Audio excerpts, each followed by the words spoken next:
Eli Cohen was born in 1924 in the bustling city of Alexandria, Egypt. His family was devoutly Jewish, their home a blend of deep faith and rich culture. Even as a young boy, I possessed a sharp mind. I excelled in my studies, devouring books with an insatiable curiosity. Languages fascinated me. I learned Arabic, French, and English, my skills surpassing my peers. Eli's world was one of contrasts. The Jewish community faced increasing hostility, a growing shadow over their lives. But within their homes, traditions thrived and hope endured. Eli, a witness to both the beauty and the turmoil, carried a deep love for his heritage. He yearned for a world where his people could live without fear. This desire for a safe and secure homeland for the Jewish people burned brightly within him. It fueled his ambition and shaped his worldview. Little did I know that this yearning would one day lead me down a path fraught with danger and intrigue. Eli's intelligence did not go unnoticed. Even at a young age, he displayed a remarkable ability to observe, analyze, and remember details that others missed. This keen intellect, coupled with his impressive language skills, would prove to be a potent combination in the years to come. In 1944, Eli Cohen's life took a significant turn. This year marked the beginning of a journey that would intertwine his fate with the tumultuous history of the Middle East. He began studying electronics at Cairo University, a move that brought him face to face with the simmering tensions of the region. The university was a melting pot of ideas and ideologies, a place where young minds were shaped by the political currents of the time. My heart ached for the plight of Jewish refugees fleeing Europe, searching for sanctuary in the newly formed state of Israel. The stories of their suffering and resilience were a constant reminder of the urgency of our cause. My own family, facing increasing pressure in Egypt, chose to make the perilous journey to the Jewish homeland. The decision was fraught with danger, but it was driven by a hope for a better future. But I felt a different calling.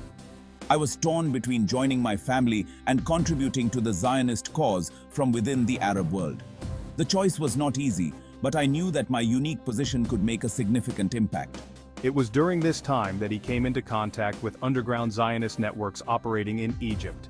These networks were the lifeline of the Zionist movement, working tirelessly to support the Jewish cause.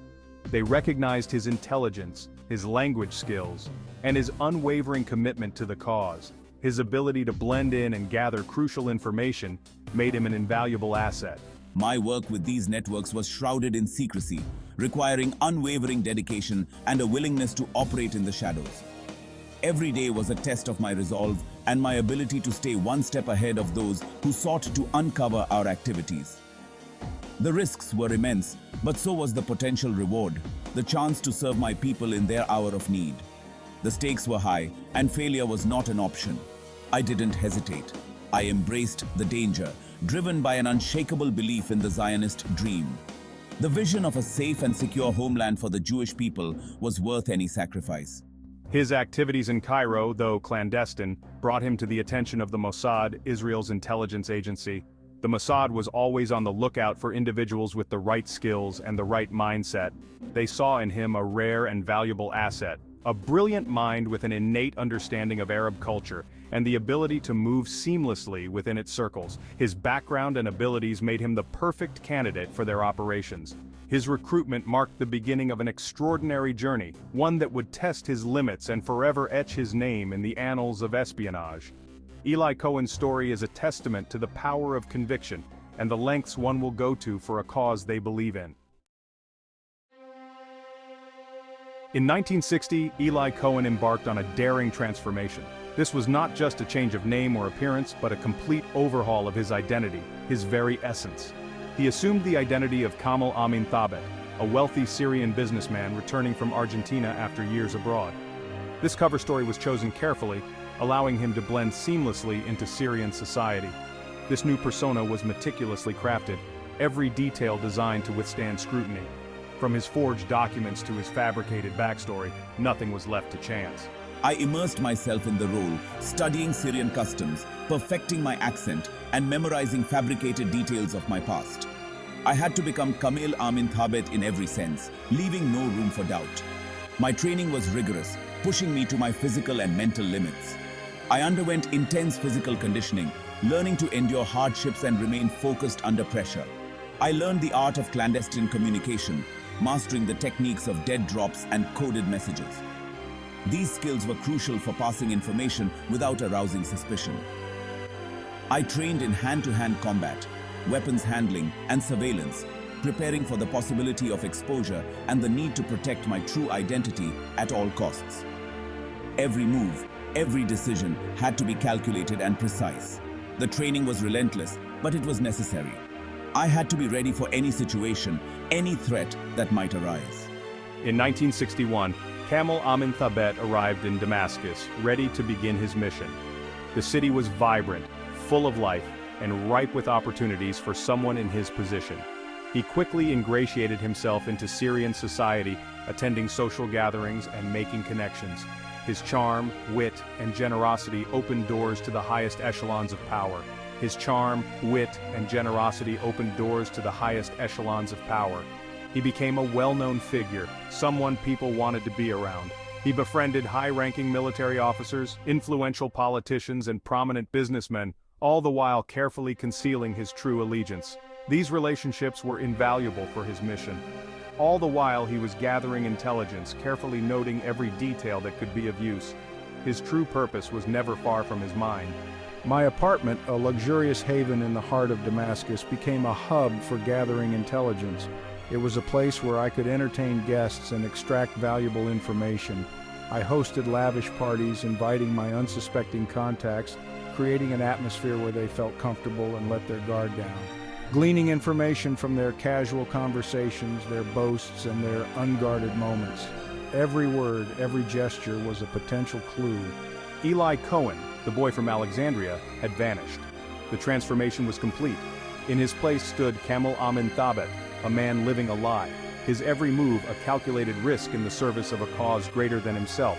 The stakes were high, but the mission was clear.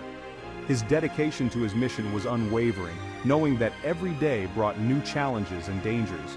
Yet, he remained resolute, driven by a sense of duty and a commitment to his cause. Section 4. The Lion of Damascus. Eli Cohen, an Israeli spy who infiltrated the highest echelons of Syrian society, is a figure whose daring exploits have become legendary. His story is one of incredible bravery, cunning, and a relentless pursuit of his mission. Kamel Amin Thabet quickly became a fixture in Damascus society. He was not just a businessman, he was a socialite, a man who seemed to know everyone and be everywhere. His charm and charisma made him a beloved figure in the social circles of Damascus. His business acumen, or so it seemed, was impressive. He navigated the complex world of Syrian commerce with ease, making connections that would prove invaluable. His ability to secure lucrative contracts and make shrewd investments only added to his mystique. He made shrewd investments, securing lucrative contracts and cultivating an aura of success and influence. His business dealings were always above board, or so it appeared, and his reputation as a savvy businessman grew. His apartment, often filled with the laughter of guests and the clinking of champagne glasses, was the perfect cover for his true purpose: espionage. The gatherings he hosted were not just social events, they were opportunities to gather intelligence, to listen and learn. He used his access to gather crucial information on Syrian military deployments, strategic plans, and political maneuvering. His ability to blend in and gain the trust of those around him was key to his success. His reports, meticulously transmitted back to Israel, provided an unprecedented glimpse into the inner workings of the Syrian regime. These reports were detailed, precise, and invaluable to Israeli intelligence. His intelligence proved invaluable, giving Israel a strategic edge in a region teetering on the brink of war. The information he provided allowed Israel to anticipate and counter Syrian moves, significantly altering the balance of power in the region. One of his most daring exploits involved befriending Colonel Amin al-Hafiz, a rising star in the Syrian military. This relationship was not just a casual acquaintance, it was a carefully cultivated bond built on trust and mutual respect. Through careful manipulation and calculated displays of loyalty, I gained al-Hafiz's trust, becoming a close confidant. This trust allowed me unprecedented access to sensitive information and strategic discussions. I exploited this relationship to gather crucial information on Syrian military capabilities and intentions. The insights I gained were not just about troop movements or military hardware, They were about the very strategies and plans of the Syrian military.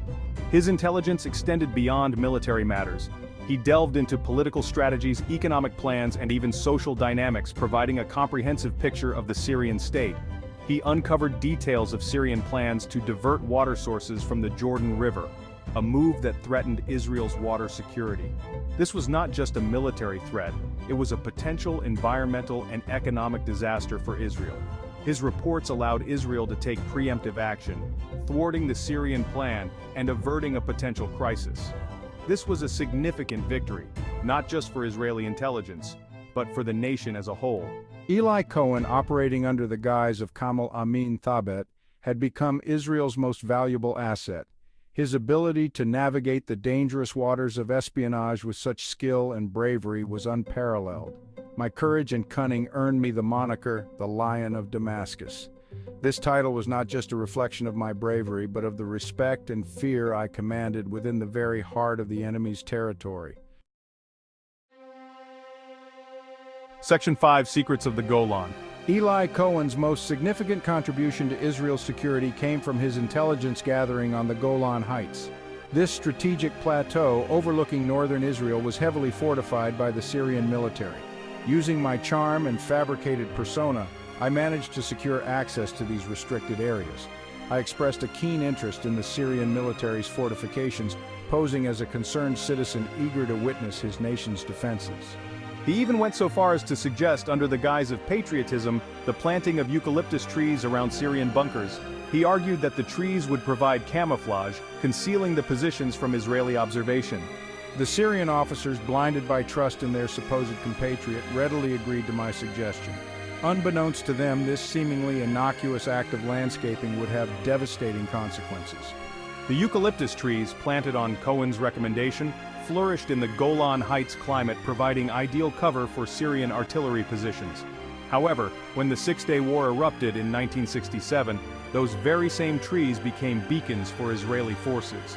The Israeli Air Force, using the distinctive eucalyptus groves as markers, targeted Syrian positions with devastating accuracy. The information Cohen relayed, including detailed maps and the precise locations of artillery emplacements, proved instrumental in Israel's swift and decisive victory in the Golan Heights.